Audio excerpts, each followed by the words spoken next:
राम मंदिर प्राण प्रतिष्ठा की बात करती हूँ, इसको एक राजनीतिक रंग नहीं चढ़ना चाहिए था, लेकिन हो गया है। और जब इलेक्शंस आ गए हैं तो फिर चाहे ऑपोजिशन हो या बीजेपी हो, एक दूसरे पर आरोप लगाते हैं, तुम पापी तुम पापी। कांग्रेस कहती है कि इसका राजनीतिकरण बीजेपी ने किया इसलिए वो पापी है। बीजेपी कहती है कि न्योता देने के बावजूद आप प्राण प्रतिष्ठा में आए नहीं इसलिए आप पापी हैं। तो इसे आप कैसे देखते हैं? पहली बात है कि इसका राजनीतिकरण किसने किया, और इसको आज की घटनाओं से मत। जब हमारा जन्म भी नहीं हुआ था, हमारी पार्टी पैदा भी नहीं हुई थी, उस समय अदालत में ये मामला निपटाया जा सकता था, समस्या का समाधान हो सकता था। भारत विभाजन हुआ तो विभाजन के समय ये तय कर सकते थे, चलो भाई इतनी इतनी चीज़ें ऐसा कर लो, वो नहीं किया गया। क्यों?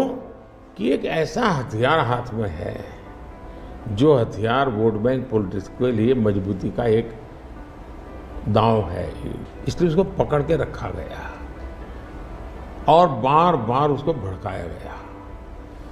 अब जब ये अदालत के अंदर मामला चल रहा था, अदालत में अभी जजमेंट ना आए वहां तक कोशिश की गई।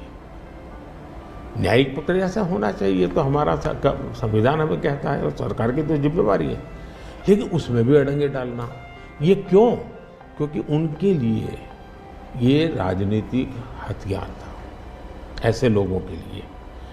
और देखिए, राम मंदिर का ऐसे लोग हैं, राम मंदिर कर रहे हैं, तुम्हें मार देंगे, ऐसा करके वोट बैंक बनाने का एक तरीका था। अब हुआ क्या, राम मंदिर बन गया तो उनके हाथ से वो मुद्दा ही चला गया। अब वो किसी को डरा नहीं पा रहे हैं, राम मंदिर आ जाएगा, आ गया, कुछ नहीं हुआ, आग नहीं लगी कोई।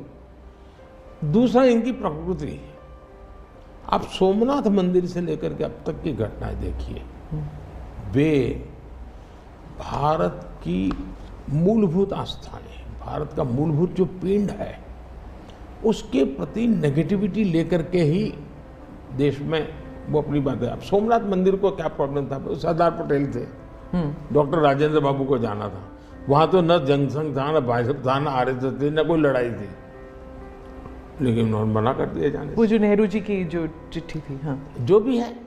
अब ये और वो परंपरा आज भी चल रही है कि प्राण प्रतिष्ठा का निमंत्रण मिले और आप उसको ठुकरा दें।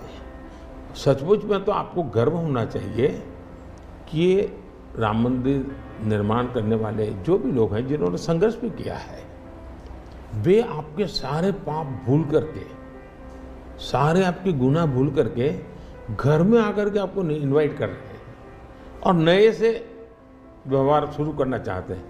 आप उसको भी उस पुराने मिजाज से ठुकरा दे, तब लगता है कि आपके लिए वोट बैंक एक बहुत बड़ी आपकी मजबूरी है, और उस वोट बैंक के चलते इस प्रकार की चीज़ें होती रहती हैं। और ये किसी को नीचा दिखाना, किसी का अपमान करना, ये अपना अधिकार मानते हैं। और मैं कभी कभी कहता हूँ, ये तो नामदार है, हम तो कामदार है। अब मैं नॉर्थ ईस्ट जाऊँ, वहाँ के लोग कोई कपड़े पहना दे, मैं पहनता हूँ, उसकी भी मजाक उड़ाना, यानी हर चीज़ की। मैं तमिलनाडु जाऊँ, लुंगी पहनूँ, तो उनको लगता है देखो ये कर रहा है, वो कर रहा है। मैं हैरान हूँ जी, इतनी नफरत लोकतंत्र में नहीं होती है, नहीं होनी चाहिए। देखिए, हमारे लिए, मैं मानता हूँ ये न राजनीति का विषय हम लोगों के लिए है, न होना चाहिए और न कभी होगा। हमारे लिए एक जबरदस्त आस्था का विषय है जी। और ये कोई प्रभु राम का संबंध कोई मेरे कारखाने में नहीं आया जी, हजारों साल से, और दुनिया के अनेक देशों में है।